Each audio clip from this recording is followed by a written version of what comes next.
Important news for the education sector. ASCI, the Advertising Standard Council of India, has released the updated advertising guidelines for the education sector. The updated guidelines focuses on students' mental health as well as physical well-being. Now, the advertisers they need to refrain from messaging that can harm the mental health or the physical well-being of the students, and also it should refrain from exploiting their vulnerability. So, a detailed stakeholder consultation took place before releasing these updated guidelines. But why the education sector? Because in the past few years, education sector has remained the top sector in violation of the advertisement, the set guidelines. And if we talk about the stats for the year 2022-23, education sector, classical education sector contributed to 13.8% in violation of these advertisement guidelines.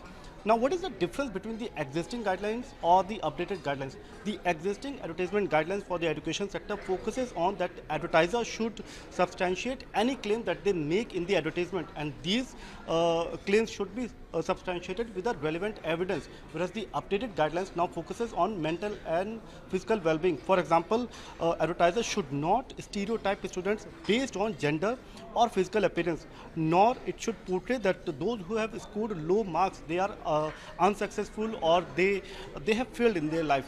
So primary agenda, one of the key point is that the low scores should not mean that the student has failed or has become unsuccessful. In addition to this, the advertisement should not portray that certain subjects are associated with particular gender only. So this sort of portray should also be not there.